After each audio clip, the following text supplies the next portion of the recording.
Raquel fit le signe de croix et embrassa la petite icône sur son chevet. Elle s'allongea et s'endormit presque immédiatement. Il a fait un rêve merveilleux. Elle était vêtue de blanc, pieds nus, sur une colline, en train de chanter. Sa voix était pure et forte, et il y avait beaucoup de monde autour de la colline. Tout le monde l'a applaudi et lui a lancé des fleurs et des peluches. Le cœur de Raquel chantait également et une douce chaleur se répandait dans tout son corps, emplissant tout son être. Soudain, elle vit sa mère, lui faisant joyeusement signe de loin. Raquel la voyait clairement, ses yeux brillants de bonheur. Puis, la jeune Raquel chanta encore plus fort, sa voix monta vers le ciel et se mêla soudain au son du réveil. Il était temps de se lever et de se préparer pour l'école. Raquel s'étira, ressentant toujours cette agréable chaleur, comme dans son rêve. « Je vais chanter sur la place et gagner de l'argent pour soigner ma mère », décida-t-il fermement en sortant du lit. À l'école, je n'arrivais pas à me concentrer. Je ne pensais pas aux cours, mais à la façon dont j'irais sur la place près du centre commercial et chanterais les chansons les plus émouvantes pour que les gens soient émus et remplissent rapidement leur boîte. « Raquel Torres, à quoi penses-tu aujourd'hui » a demandé sévèrement au professeur d'espagnol. « Désolé, » dit Raquel en se levant et en baissant les yeux. « J'ai mal à la tête depuis le matin. Peut-être que tu devrais consulter un médecin. »« Ce n'est pas bien. » Raquel se rassit et prit un stylo, prête à écrire ce que le professeur lui dictait. Lorsqu'il rentra chez lui, sa mère était dans la cuisine en train d'éplucher des légumes. « Salut maman, » dit Raquel en l'embrassant sur la joue. « Salut mon rayon de soleil, comment s'est passée l'école ?»« C'est bon, maman, laisse-moi t'aider avec les légumes. »« Comment vont tes yeux aujourd'hui ?»« Chérie, je suis désolé d'avoir causé tant de problèmes, » dit tristement Marina. « Que deviendrons-nous quand je deviendrai complètement aveugle ? » N'y pensez pas, vous ne deviendrez pas aveugle. Bientôt, nous aurons de l'argent pour ton traitement et tu reverras le monde sous toutes ses couleurs, je te le promets. La mère a juste souri. Quelle merveilleuse fille le ciel lui avait donnée. Que pouvait voir Marina en détail? Ta vie misérable. Elle se reprochait tout ce qui n'allait pas dans sa vie. Elle ne pouvait rien donner à sa fille et n'avait pas le courage de déménager dans la capitale ou même dans une plus grande ville. Il a travaillé à la bibliothèque locale pendant de nombreuses années et a maintenant dû abandonner. Sa vision se détériorait de jour en jour. Un traitement coûteux était nécessaire, mais où trouver l'argent? Les deux ne pouvaient compter que l'un sur l'autre. Marina se reprochait d'être un fardeau pour Raquel, qui n'avait pas encore 16 ans. Raquel avait besoin de vivre et d'être heureuse, mais comment pourrait-elle être heureuse alors qu'elle devait prendre soin d'une mère aveugle? Marina réfléchissait constamment à la façon de gagner de l'argent pour survivre, mais rien ne lui venait à l'esprit. Le soir, Raquel portait sa robe d'été préférée et emportait sa boîte de biscuits, cadeau d'une donatrice nommée Rosa, dont sa mère s'occupait depuis plusieurs années. Grâce à cela, ils avaient désormais un toit au-dessus de leur tête, un petit appartement qui était leur maison. Avant cela, Marina et Raquel déménageaient d'une chambre louée à une autre, incapables de s'offrir quelque chose de mieux. Il y avait peu de monde sur la place. C'était un jour de semaine et il avait déjà plu plusieurs fois. Raquel se tenait près du centre commercial, posa la boîte à ses pieds et hésita. C'était effrayant de chanter devant tout le monde, mais sa mère avait besoin de soins urgents.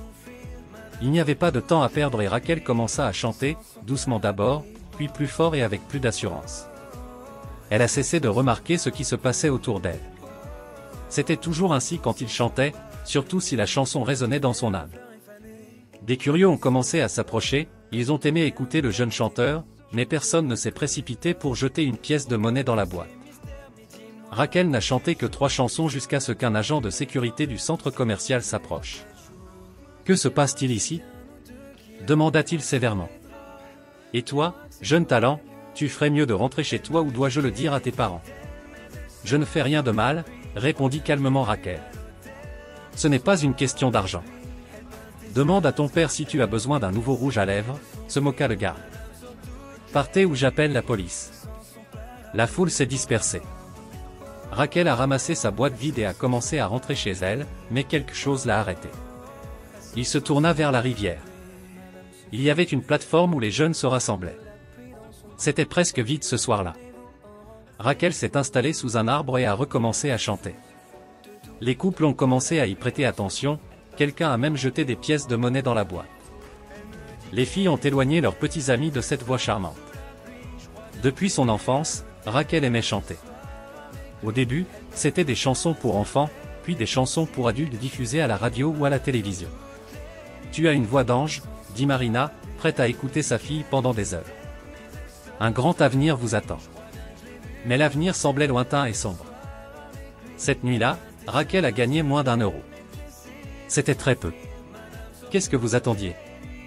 Ce n'était pas la capitale, mais au moins là-bas personne n'osait l'expulser. Raquel est passée devant l'église en rentrant chez elle. Il jeta quelques pièces dans la boîte à dons, fit le signe de croix, pria rapidement et allait à la maison. Il a décidé de ne rien dire à sa mère pour le moment.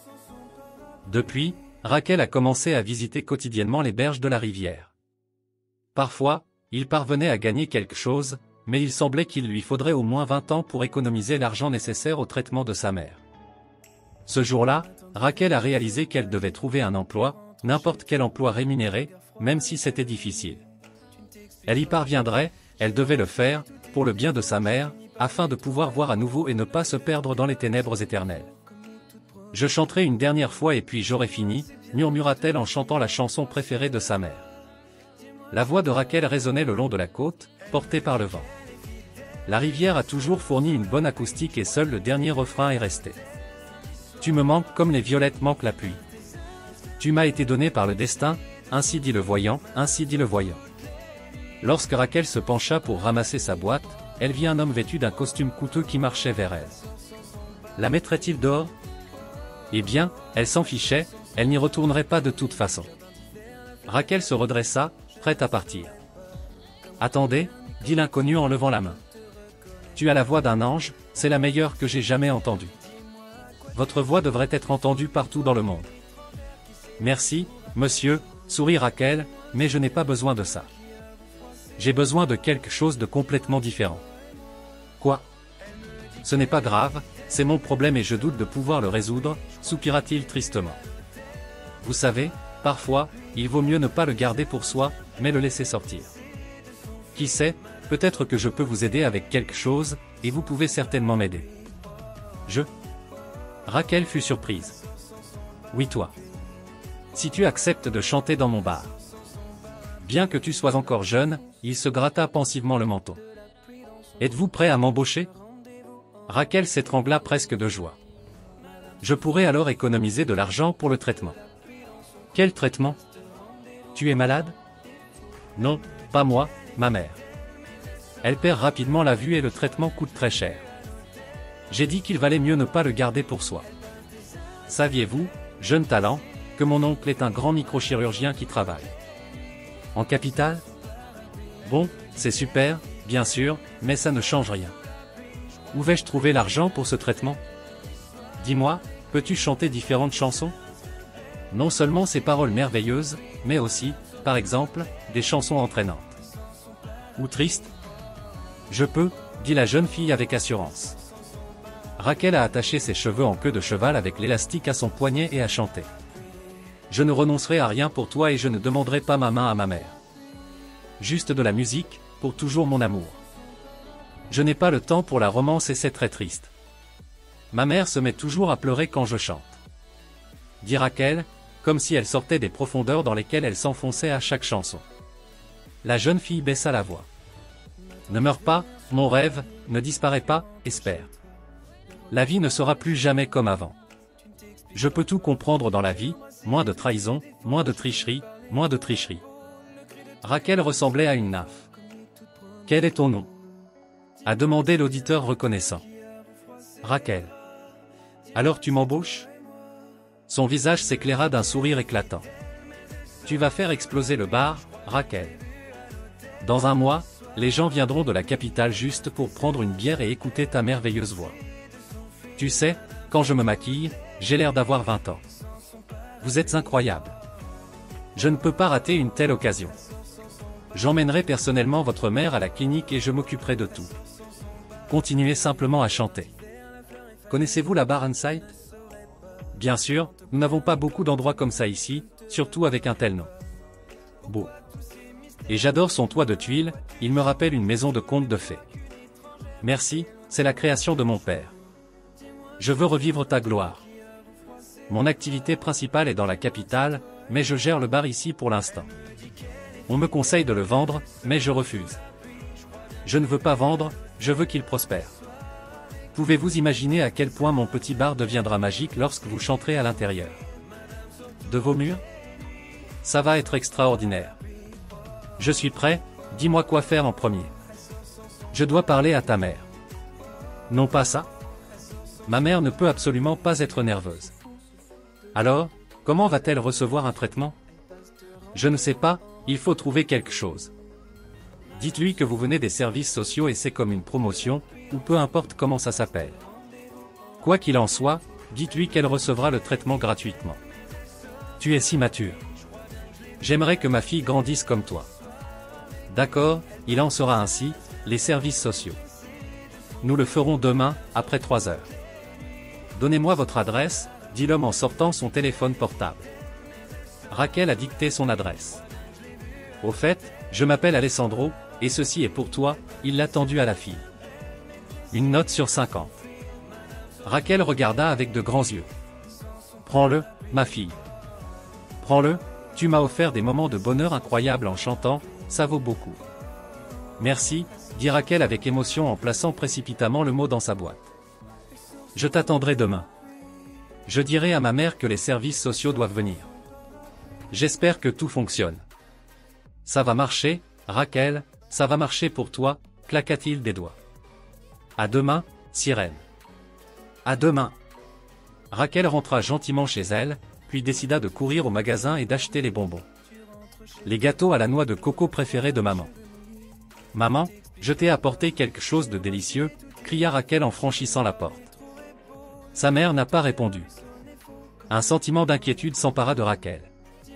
Elle entra dans la petite cuisine et trouva sa mère assise à table, la tête appuyée sur sa main. Raquel, où étais-tu? Maman, ça n'a pas d'importance.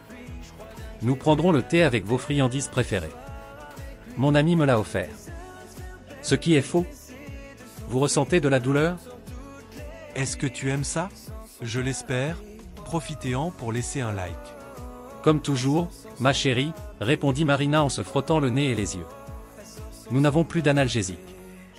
Maman, laisse-moi te masser la tête, cela t'aidera à te détendre et à soulager la douleur. Ma merveilleuse fille, dit Marina, les larmes coulant sur ses joues. Vous méritez une meilleure mère, une vie meilleure. Maman, arrête ça, de quoi tu parles? Raquel n'a pas besoin d'une autre mère. Tu es la meilleure mère du monde et ne sois pas triste. Nous vaincrons bientôt cette maladie. Raquel commença à peigner doucement les cheveux de sa mère. Raquel, tes mains sont aussi belles que ta voix angélique. La jeune fille sourit, espérant de tout son cœur que sa mère se rétablirait bientôt et ne ressentirait plus jamais cela. Le lendemain, Alessandro se présente à la porte avec un dossier rempli de documents. Il était accompagné d'une charmante jeune femme. Raquel les a emmenés dans la chambre de sa mère et s'est alors rendu compte qu'elle avait oublié de la prévenir des assistantes sociales. Alessandro et son assistant ont parfaitement joué leur rôle, sans laisser aucun détail passer entre les mailles du filet. Marina était surprise, mais pensait qu'elle n'avait pas d'autre choix, puisque ce matin-là, elle voyait à peine. « Maman, je vais au magasin », cria Raquel en sortant dans la rue avec Alessandro et Luisa. Qui était son assistant? Luisa travaillait comme serveuse dans un bar. « Raquel, j'ai pris rendez-vous pour demain. Je prendrai ta mère personnellement. Êtes-vous prêt si elle doit rester à la clinique à partir de demain? J'étais prêt hier. Merci beaucoup. Je ne pourrais pas me le permettre même avant ma retraite, mais je suis prêt. Vous avez une voix incroyable. Marina est restée à la clinique, a reçu sa première injection et a subi quelques interventions. Le même soir, Raquel devait chanter au bar.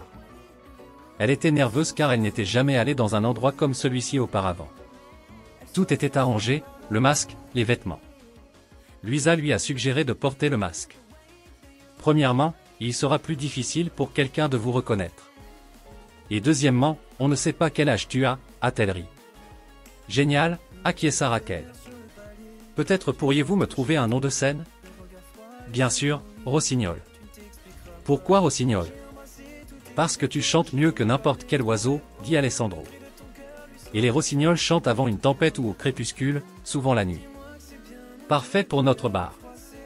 Incroyable, c'est Nightingale. Prêt à rester éveillé après l'heure du coucher?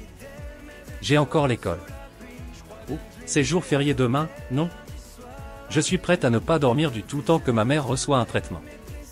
Tu es incroyable, Raquel, tu prends si bien soin de ta mère. Je n'ai personne d'autre dans ce monde qu'elle. Je l'aime plus que la vie elle-même. Je ferai tout pour vous rendre en bonne santé et heureux. Luisa n'a rien dit, elle a juste serré la jeune chanteuse dans ses bras et lui a tapoté le dos. Raquel sentit les larmes couler, mais elle les repoussa, son maquillage était déjà prêt pour la scène. Raquel se sentait comme une vraie star. Le plan était qu'elle chante 2 ou 3 chansons pour commencer, mais la foule du bar n'a pas voulu la laisser partir et a commencé à demander plus de chansons en lui tendant de l'argent. La jeune fille souriait et chantait de plus en plus. Raquel n'est rentrée à la maison que vers 3 heures du matin. J'étais terriblement fatiguée et j'avais soif. Heureusement, le lendemain, elle n'aurait pas besoin d'aller à l'école et pourrait dormir plus tard.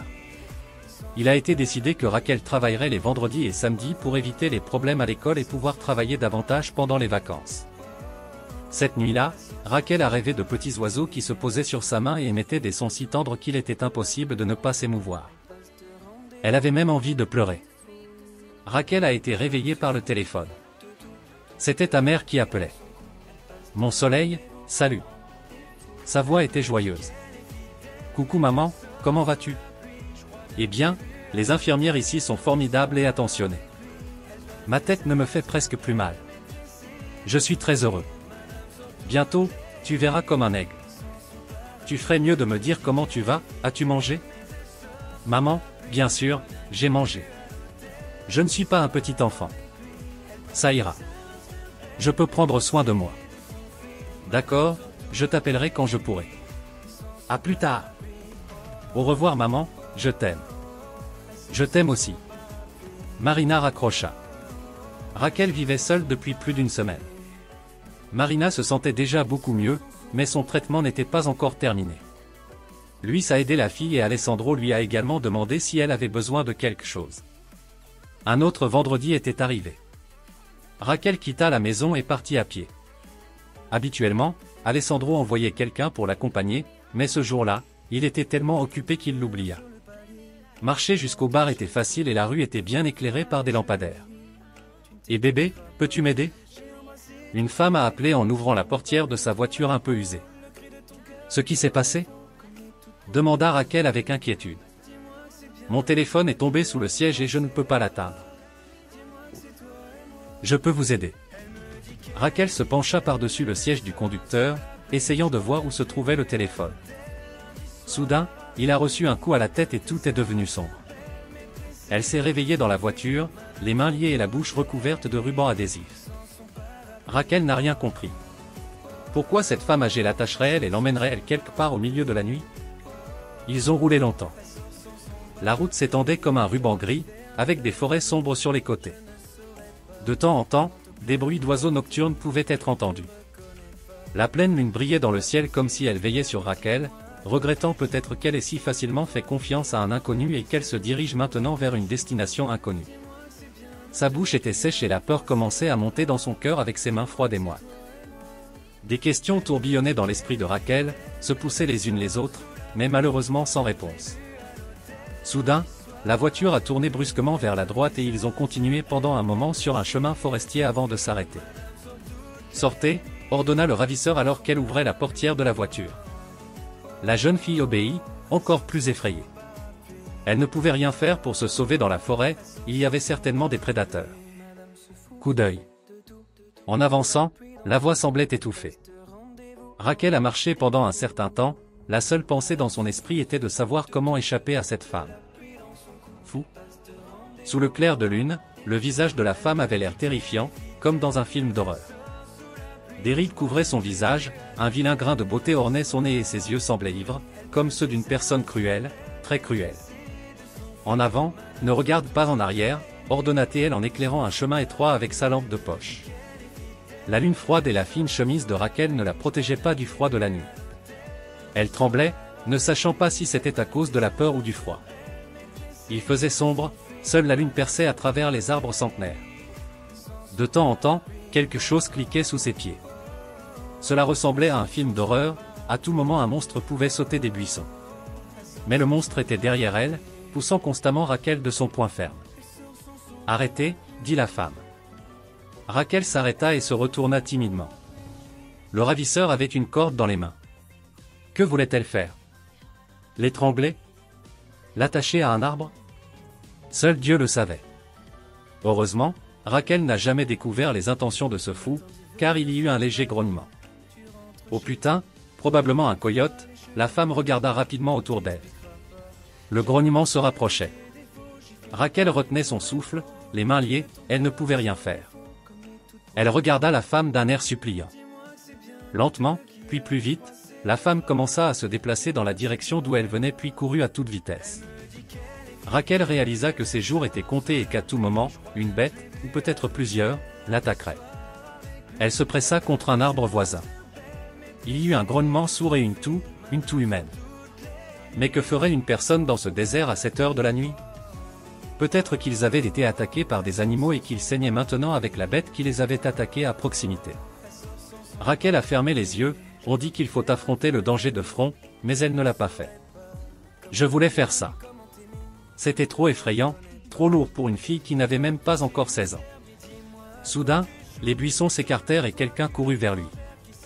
Rachel murmura à travers le bâillon, « Qui est là ?» Une voix masculine appela, « Calme-toi, Sam, calme-toi. » La pauvre fille ne pouvait que marmonner à travers le ruban adhésif qui lui recouvrait la bouche. Un faisceau de lumière provenant d'une lampe de poche a percé l'obscurité et l'a aveuglée. Rachel ferma à nouveau les yeux, ses mains étaient liées derrière le dos, sans aucun moyen de se protéger. « Sainte Vierge Marie, que fais-tu ici, mon enfant ?» demanda l'homme. La lumière de la lampe de poche dansait dans ses yeux, tandis que le clair de lune tombait sur ses cheveux gras. Chaud attaché, la pauvre. Il a rapidement arraché la cassette. Cela a été douloureux pour Rachel, mais heureusement cela n'a duré qu'un instant. Je ne sais pas vraiment qui m'a amené ici. C'est une femme avec un visage de film d'horreur. Rachel ne pouvait contenir ses sanglots. « Viens, chérie, allons à la cabane », dit doucement l'homme en dénouant les cordes des poignets de la jeune fille. Bien sûr, il devait y avoir une cabane. Un terrible rituel sacrificiel? Les pensées de Rachel s'affrontaient, mais elle n'avait pas le choix. Bref, courir? Dans la forêt nocturne, dans la gueule des coyotes, ou errer pour le reste de sa vie dans ces fourrés? Il valait mieux aller à la cabane. La cabane ne faisait pas peur finalement, elle était plutôt cosy. Une lampe à huile brûlait amicalement sur la table en bois, comme dans un conte de fées, et dans le coin se trouvait un lit fait. Tout là-bas respirait la paix et la tranquillité, sentait le miel et quelques épices. « Je vais faire mon curau maintenant, » dit l'homme. Vous vous asseyez et vous reposez. Quel est ton nom? Rachel, la jeune fille, s'est frottée les poignets gonflés. Rachel Torres. Rachel Torres, répéta l'inconnu en versant l'eau dans la bouilloire. C'est magnifique et tu es une beauté à part entière. Ses yeux, tes yeux. Demanda Rachel surprise. Oh non, ce n'est personne, ce sont juste des souvenirs. Cette fille, Marie, qui a disparu de ma vie si soudainement. Marie, répéta la jeune fille, comme en transe. J'ai eu un hamster nommé Marie quand j'étais enfant. Maman a ri et a dit que notre hamster portait son nom. J'ai même fait une drôle de pancarte, d'un côté il était écrit Marie, de l'autre Marina. L'homme a soudainement laissé tomber un paquet de ses mains. Marina, la fille que j'aimais de tout mon cœur s'appelait aussi Marina. Un nom mélodieux. Ce qui lui est arrivé? Je suis désolé si c'est douloureux d'en parler. Elle a tout simplement disparu. Je ne sais pas pourquoi. Nous sortions ensemble, parlions de mariage, et elle a soudainement disparu, a changé de numéro de téléphone. Et tu n'as même pas essayé de la retrouver. J'ai essayé, mais elle ne m'a jamais dit où elle habitait. J'ai essayé de la retrouver via le registre, mais cela n'a pas fonctionné. Je me suis littéralement arraché les cheveux de désespoir. Je pense encore à elle tous les soirs, quand le monde sombre dans le silence. Vivez-vous ici dans ce désert? Rachel but une gorgée de thé, ce qui lui brûla agréablement la gorge. Non, c'est un lieu de force, ma force. Je vis ici parfois, je prends des vacances et je vis comme un reclus, pensant à la vie et à mon amour raté. Comme c'est triste, dit doucement Rachel. Si vous l'appréciez, laissez votre like, cela nous aide beaucoup. Et profitez-en pour vous abonner et activer la cloche. Ma mère a sa propre confusion avec l'amour. Elle n'a jamais vu notre père en personne. Maman refuse de parler de lui, mais je sais qu'elle n'arrive toujours pas à l'oublier. Je dois passer un appel. Je ne me suis pas présenté au travail aujourd'hui. Est-ce que tu travailles? Tu es si jeune. Je chante dans un bar. Nous avions besoin d'argent pour le traitement de ma mère. Raquel a commencé à fouiller dans son sac à dos. Oups, il n'y a plus de batterie. D'accord, j'appelle de chez moi. Reste ici ce soir, demain, je te ramènerai à la maison, suggéra l'homme. Au fait, je m'appelle André. C'est un plaisir de vous rencontrer. Je ne pense pas avoir d'autre option. Allongez-vous sur le lit et dormez paisiblement. Et toi? Raquel regarda le propriétaire de la cabane. Ne vous inquiétez pas pour moi, j'ai un matelas. Il désigna un coin éloigné où des étagères en bois occupaient tout le mur. Étrange.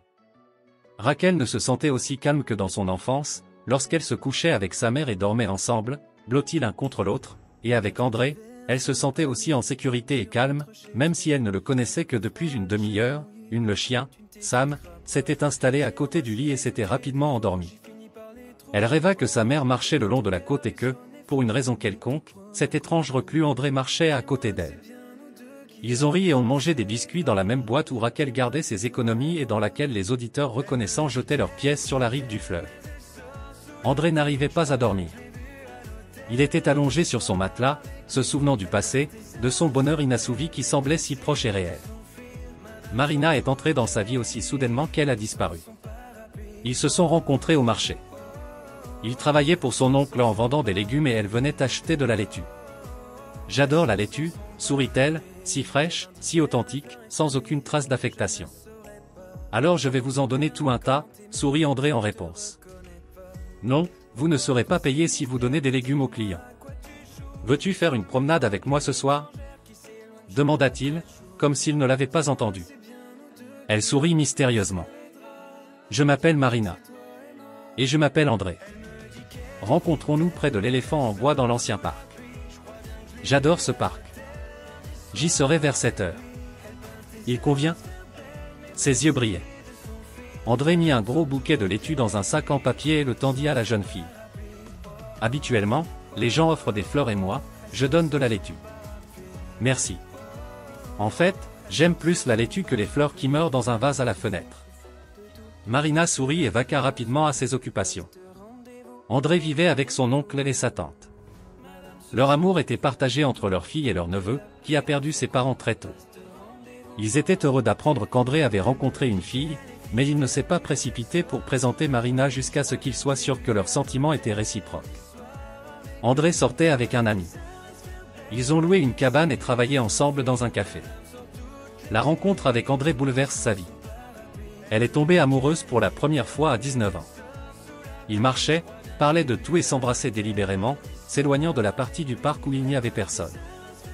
Ils se sentaient si bien ensemble, tellement de bonheur qu'on ne ressent que dans l'enfance, quand on est entouré d'amour et de soins. Ils se sont rencontrés chez l'ami d'André.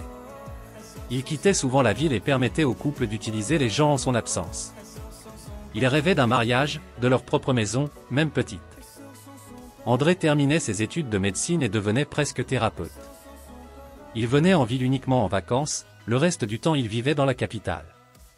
Il prévoyait d'y rester jusqu'à ce qu'il retrouve sa Marina. Mais un jour, elle ne s'est pas présentée au rendez-vous. Il ne s'est tout simplement pas présenté, alors qu'ils s'étaient mis d'accord et s'étaient appelés une demi-heure auparavant. Elle était heureuse et a dit qu'il lui manquait et qu'elle avait hâte de le voir. En réponse à ses nombreux appels, il n'a eu de nouvelles que de l'abonné momentanément indisponible. C'est alors qu'il regretta de ne pas connaître sa bien-aimée, de ne pas savoir où ils habitaient, ni son nom de famille. Quelle bêtise!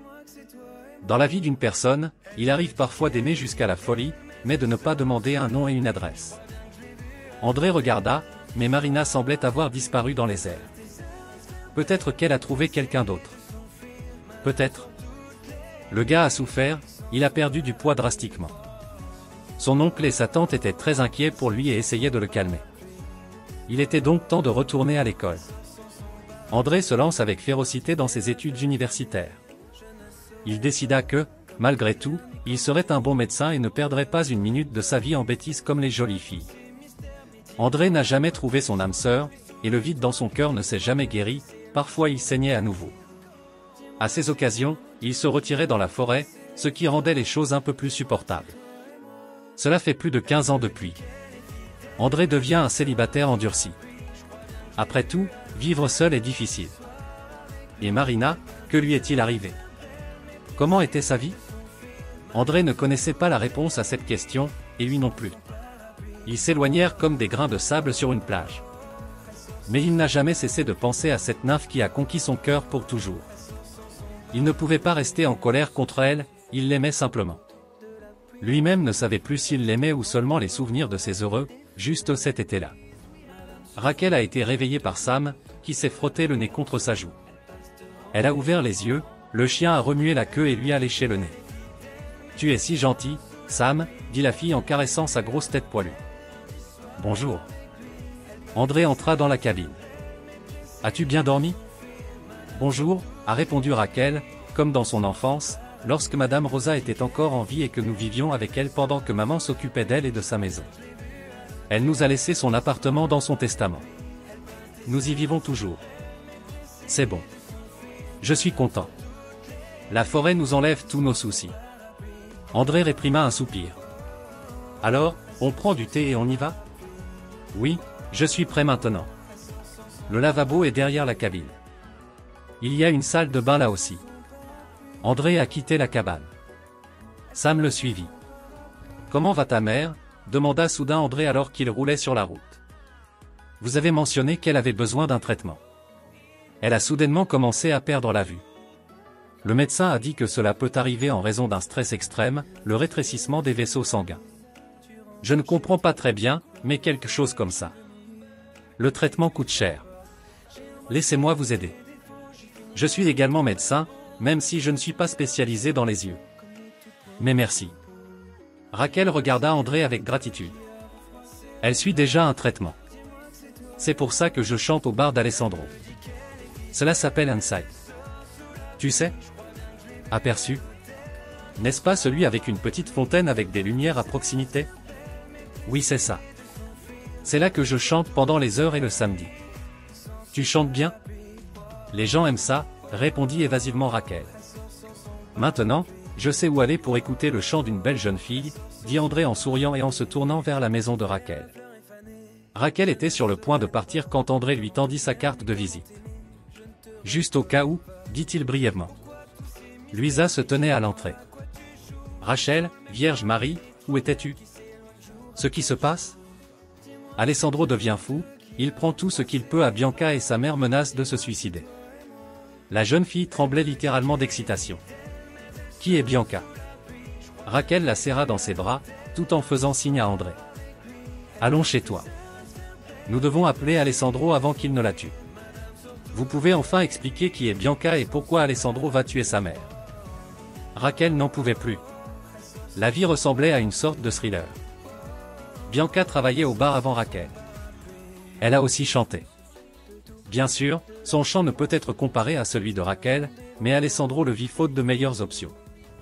La jeune fille est tombée malade quelques jours avant la rencontre d'Alessandro avec Raquel.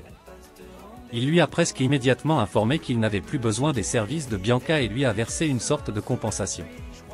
La mère de la jeune fille a déclenché un scandale lorsque sa fille lui a raconté ce qui s'était passé. Il a menacé de mettre le feu au bar et de tuer quiconque oserait remplacer Bianca. Alessandro considérait les menaces comme des paroles d'une femme stérile et les oubliait dès qu'elle quittait son bar. Il ne s'en souvenait que lorsque Raquel ne se présentait pas au travail. Alessandro s'est immédiatement rendu chez Bianca et sa mère impulsive, mais la jeune fille était seule à la maison et n'avait aucune idée de l'endroit où se trouvait sa mère. Elle n'a jamais ressenti le besoin de dire à sa fille où elle se trouvait ni avec qui elle était. La femme est revenue vers 5 heures du matin, visiblement ivre. Alessandro est sorti de sa cachette et a commencé à la menacer avec la police si elle ne lui disait pas où se trouvait Raquel. Naturellement, elle affirmait ne rien savoir de sa nouvelle chanteuse, qui n'était pas prête à subvenir aux besoins de sa propre fille. Là, elle m'a demandé de l'emmener dans la forêt. Murmura Candida. Les gens disaient qu'elle avait purgé une longue peine dans sa jeunesse, mais personne ne savait exactement pourquoi. Cependant, Alessandro avait déjà entendu ces rumeurs. Il était presque 7 heures lorsqu'il s'apprêtait à emprunter la route forestière et le téléphone d'Alessandro sonna. « Bonjour. »« Oui », répondit-il sans ralentir. « Quoi ? Il en est sûr ? Elle va bien ?» Alessandro tourna brusquement le volant et fit demi-tour. « Si je te vois, toi ou Bianca, vous irez tous les deux en prison. » La menace semblait réelle. La femme était silencieuse, apparemment, l'idée de passer le reste de sa vie en prison n'était pas ce qu'elle voulait. Elle a compris qu'Alessandro avait suffisamment de relations pour que cela se produise. Marina est revenue seule de la clinique en train. Elle est arrivée à la maison par surprise. Raquel a failli laisser tomber son assiette de céréales. « Maman, pourquoi ne nous as-tu pas dit que tu revenais ? Comment es-tu arrivée là ? » « En train, » répondit-il simplement. « Et j'ai acheté tes cookies préférés. »« Maman, tu m'as tellement manqué. » Raquel serra sa mère dans ses bras et enfouit son visage dans son épaule. « Ma fille. » Marina caressa doucement le dos de sa fille. « Tu m'as aussi beaucoup manqué. Comment vas-tu ? » demanda Raquel en s'éloignant légèrement de sa mère. « Eh bien, le médecin a dit qu'il me faudrait un peu plus de temps pour que ma vision se rétablisse complètement. Il a dit parce que ça t'est arrivé. » Marina restait silencieuse. « Maman, ne te tais pas. C'est quelque chose de très grave, n'est-ce pas ? Est-ce que cela se reproduira ? » Raquel s'est mise à pleurer, elle n'avait plus la force d'être forte. Il s'était passé tellement de choses ces derniers temps que Raquel était en train de se transformer en une jeune fille de 15 ans qui ne savait pleurer qu'en serrant dans ses bras son gros ours rose dans son lit. C'est un écho du passé. Du passé ? Avez-vous travaillé dans une usine chimique ? La fille n'a pas compris. Non. Marina se laissa tomber sur une chaise et étira ses jambes fatiguées. Je l'ai vu récemment au supermarché, il y a un peu plus d'un mois. Maman, ne me fais pas peur. Ce que tu as vu ? Ton père. Quoi ? Vous avez dit que vous saviez où il était, qu'il avait une famille. C'est vrai, je ne sais pas où il est, mais il était définitivement au supermarché près de chez nous. Est-ce que tu lui as parlé ? Non, bien sûr que non. Mais tu sais que j'ai fait quelque chose d'indécent ou quelque chose du genre. Qu'est-ce que tu as fait ? L'avez-vous vu au supermarché ? Raquel sursauta. Raquel, arrête de te moquer de moi. J'ai pris une photo de lui. Il ne m'a pas remarqué ni vu ce que j'ai fait. La jeune fille regarda sa mère, qui restait silencieuse, incapable de trouver les mots justes. Veux-tu voir ton père ? Demanda soudain Marina en sortant son téléphone portable. Ah, eh bien, je ne sais pas, montre-moi. Raquel regarda l'écran décoloré du vieux smartphone de sa mère. Oh, ça ne peut pas être le cas. Raquel s'est soudainement exclamée et a sursauté. Quoi ? Quoi ? Ça ne peut pas être. Vous vous connaissez tous les deux ? Imaginez, oui, nous nous sommes rencontrés l'autre jour. Il m'a sauvé d'une folle. Raquel, comment dis-tu ça ? Attends une minute, quelle folle ? Raquel a tout raconté à sa mère, même à propos du bar. D'une manière ou d'une autre, elle avait l'impression que le moment était venu. Le cœur de la jeune fille battait dans sa poitrine comme un oiseau en cage essayant d'en sortir à tout prix. Maman, il t'aimait toute sa vie. Dit Raquel les larmes aux yeux. Et cette femme et le bébé, qui les a entendus tous les trois, a-t-elle dit. Théo, dis bonjour à papa.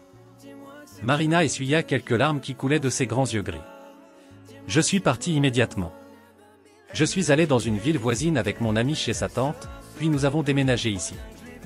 Tu as changé de numéro et tu as disparu, n'est-ce pas ? A demandé la jeune fille en regardant sa mère droit dans les yeux. C'est exact. Je n'avais tout simplement pas d'autre choix. Et dis-toi, maman, tu ne voulais pas tout savoir ? De découvrir qu'il est marié et que je ne suis qu'une fille pendant un moment ? Il n'a pas de famille, il a vécu toute sa vie comme un vagabond.